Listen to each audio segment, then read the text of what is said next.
Գյորջյան Կասկադ 60 ամիս փուլային վճարում բազմաթիվ առավելություններ։ Չեմ ուզում մտնեմ քննարկման մեջ, զուտ տեքստային մի քանի հարց ունեմ, էլի տեքստի հետ կապված։ Առաջինը նշել եք ՀՀ տարածքային ամբողջականության խաթարում եւ տակը մեծ բարբերություն է։ Ըստ ձեզ, ըստ պատիվ ունեմ խմբակցության, խնդրում եմ նշել ՀՀ տարածքային Հայաստանի Հանրապետության տարածքային ամբողջականությունը թվային։ Ինչքան է Հայաստանի Հանրապետության տարածքը թվային։ Զուտ հարցը իմ համար անհասկանալի ձեր դիրքորոշման մեջ, էլի։ Երկրորդը նշել եք դաշնակիցների հետ հարաբերությունների վատթարացում եւ մեկուսացում, բարբերությունը պետք է կարդամ։ Հայաստանի հարաբերությունները ՀՀ գործող իշխանությունների անհեռատես քաղաքականության հետևանքով վատթարացել են ավանդական ռազմավարական դաշնակիցների եւ գործընկերների հետ առանց բավարար եւ կենսունակ այլընտրանքային անվտանգության համակարգերի ձևավորման անկային տարածաշրջանում Հայաստանը հայտնվել է խոցելի եւ մեկուսացված վիճակում։ Ովքեր են ավանդական ռազմավարական դաշնակիցները, խնդրում եմ պետությունները անվանական նշել։ Եվ երրորդ հարցը,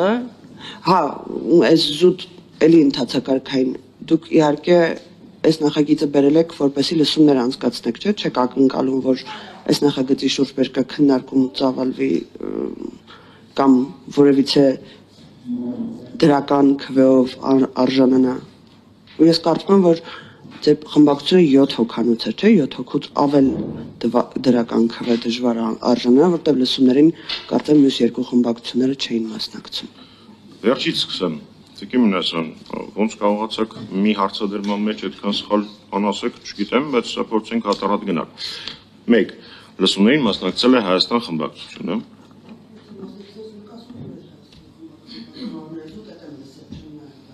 Դե նայեք, ինչ ասեմ։ Հայաստան խմբակցությունը մասնակցել է, Իշխան Սաղաթելյանը ելույթ է ունեցել։ Տեսնում եք։ Երկրորդ, մեր խմբակցությունը 6 հոգանոց է, Տիկին Մինասյան։ Երրորդ, լսումներին մասնակցել են նաև անկախ պատգամավորները, առնվազն մեկը իրենցից, որ ներկայացնում էր իրենց քաղաքական միավորը։ Բացի դրանից մասնակցում էին արտախորհրդարանական մեծ ուժեր, ազդեցիկ հասարակական միավորներ, նորից չասեմ ամբողջ տեքստը։ Ինչ ակնկալիք ես ունեմ, զարմանալի կլներ եթե ես առավոտյան զարթնած լինեիք եւ ճշմարտության կողմը բռնած լինեիք, բայց ամենայնիվս ես անիմաստ աշխատանք կատարելու սովորություն չունեմ։ Ինձ շատ դուր է գալի, որ արդեն երրորդ մարդը իմ հետ մտնում է բովանդակային քննարկման մեջ, ու ասում է դուք երևի բովանդակային քննարկման մեջ չեք մտնելու, դե երևի բովանդակային քննարկում չեմ։ Երրորդ բովանդակային հարցն է։ Ու բովանդակային ինչքանով այնքը բովանդակային դա հարցի մյուս կողմն է, բայց ամենայնիվս բովանդակային քննարկումն է, հենց որ հույս ունեմ գոնե 4-րդ մարդը, որ բովանդակային քննարկում սկսի, չի ասի, չսկսենք բովանդակային քննարկում։ Հաջորդը, կապված Հայաստանի Հանրապետության տարածքի հետ, իմ դպրոցական դասագրքերում 29-8 էր։ Վերջերս իմ կողմից շատ հարգված պարոն Բագրատյանը շատ հետաքրքրական փաստեր է ներկայացնում, որ իրականության մեջ այն ավելի մեծ է։ Բայց կարծում եմ ես ձեր հարցին պատասխանեցի, ես իմ դպրոցական դասագրքերում կարդացել եմ 29-8-ով։ Դուք հիմա ինչ-որ նոր թիվ եք մոկոնել, բայց ամենայն դեպս ես էլ դա եմ կարդացել։ Ինչ վերաբերվում է ձեր նշած կետին, նախ ես իրավաբան չեմ, բայց ըստ մեր օրենքների, մեր միջազգային պայմանագրերի մեջ նշված է, թե ովքեր են մեր դաշնակիցները, գործընկերները, թե ում հետ ունենք ինչ մակարդակի հարաբերություններ։ Եթե ձեզ հետաքրքրում է բովանդակային, թե ինչի ենք այդպես նշել, կարող եմ մեծ սիրով հատառհատ թվարկել։ Օրինակ, ձեր փառահեղ այդ ժամանակ գլոկալացում էր Փաշինյանը անվանում, թե ռեգիոնալացում չեմ հիշում արդեն, արտաքին քաղաքական, մինչև բալանսավորված եւ առողջարար արտաքին քաղաքականության անցնելը ինքը ռեգիոնալացման արտաքին քաղաքականության կոչ էր անում եւ դրանից մի քանի ամիս հետո Վրաստանը կարծում եմ պատմության մեջ առաջին անգամ պաշտոնական նոտա հղեց, որտեղ ձեր նախկինում գործընկեր պատգամավոր, իսկ հիմա նորից նախարար Արսեն Թորոսյանը անզգուշությամբ սեփական թերացումները, իսկ այդ թերացումները մարդկային կյանքերի գներ ունեին, արժեք ունեին COVID-ի ժամանակ քողարկելու համար վիրավորել մեր հարևան Վրաստանին, հարևան եւ բարեկամ Վրաստանին։ Օրինակ այդ կամ վերջերս վարված քաղաքականությունը առիթ հանդիսացավ, որպեսզի մեր հարևան եւ բարեկամ Իրանի որոշ ազդեցիկ պաշտոնյաներ հայտարարություններ անեն, որոնք մտահոգվելու առիթ են տալիս։ Եղել են պաշտոնյաներ, որոնք հակառակ հայտարարություններ են արել, բայց հերքել փաստը, որ եղել են վտանգավոր հայտարարություններ անհնար։ Ասեմ նաեւ, որ 2023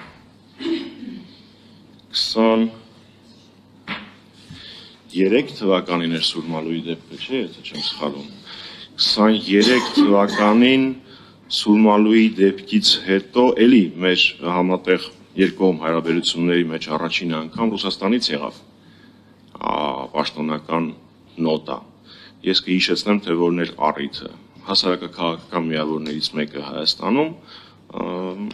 իմ խորին համոզմամբ բովանդակ եւ վտանգավոր հայտարարություններ տարածել, փորձելով ինչ-որ կապել Սուրմալուի ողբերգական դեպքը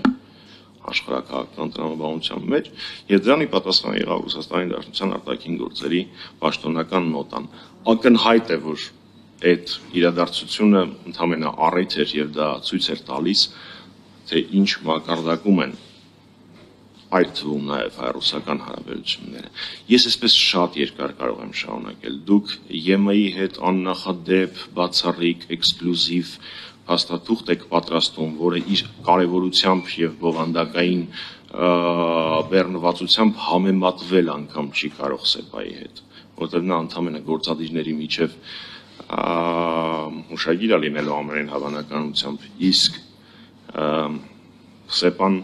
առնվազն վավերացված էր բոլոր անդամ երկրների խորհրդարանների կողմից իմիջիայլոց, որ դուք անդադար ասում եք Արցախը վաղուց էր հանձնված եւ այլն, այդ հանձնված Արցախի մասին ՍԵՊԱ-ի մեջ հստակ նշված էին 3 հիմնարար սկզբունքներ ու դրանք վավերացվել են բոլոր անդամ երկրների խորհրդարանների կողմից։ Այս առհասարակ ցեվով է հանձնել Արցախը գոյություն չունեցող բանավեճի վերաբերյալ։ Ես կարծես ձեր բոլոր հարցերին պատասխանեցի։ Արձագանք Գիմնաշյան։ Զուտ արձանագրման համար էլի իմ հարցերի պատասխանները ստացել եմ, թե չէ։ Ընդունում եք, որ Հայաստանի Հանրապետության միջազգայինորեն ճանաչված սահմանները պարփակված են 29800 դուք դպրոցում եք սովորել, 29743 քառակուսի կիլոմետր տարածքի մեջ։ Եվ ընդունում եք, որ ըստ ձեր թվարկման հաջորդականության եւ ըստ ձեր տրամաբանության նոտաներով, միջպետական նոտաներով խաթարվում են ավանդական ռազմավարական դաշնակիցների հետ հարաբերությունները, եթե այդպիսիք կան, եւ հերթականությունը Վրաստան, Իրան, Ռուսաստան։ Ճիշտ եմ հասկացել։ Ոչ, հերթականությունը թվարկման բացառապես ըստ կարևորության չէ։ Մեկ էլ Ռուսաստանը Սուրմալիուի դեպքով էր։ Ես կարծում եմ դուք ինձ ուշադիր չէիք լսում, Տիկին Մինասյան։ Դե ուրեմն ավելի լուրջ խնդիրով ենք։ Ես թվարկեցի անհերքելի կետերը, հասկանում եք, նոտայի փաստի հետ վիճել հնարավոր չի։ Դուք կարող եք իմ հետ ժամերով բանակցել, բանավիճել, որ աննախադեպ եւ այլն այն բառերը, որ սիրում են դեր մոտ։ Բայց իմ թվարկածները անհերքելի էին։ Այսինքն նոտայի արկայությունը հերքել չեք կարող։ Դրա համար ես ընտրեցի դրանք։ 1. Թվարկումը բացարձակ որևէ իմաստային ընտրություն չուներ, ավելի շատ եւի ժամանակագրական էր։ Ինչ վերաբերվում է Հայաստանի Հանրապետության սուվերեն տարածքի ֆիքսմանը, ես չգիտեմ, թե ինչի են որոշ ԿՊԿ խմբակցության որոշ ներկայացուցիչներ համարում, որ դա տենց անկյունը գցելու հարց հանդիմադրի բացարձակ։ Այո, նորից կրկնեմ, ես դպրոցում կարդացել եմ, որ Հայաստանի Հանրապետության սուվերեն տարածքը 29.8-ի։ Ես ճիշտ ասած չեմ պատկերացնում, թե դուք ձեր կարծիքով ինչ տրամաբանական վիլկա եք պատրաստել դրա համար հետո, բայց ամենայն դեպս դա անհերքելի փաստ է, այդտեղ առանձնապես վիճելու բան գոյություն չունի։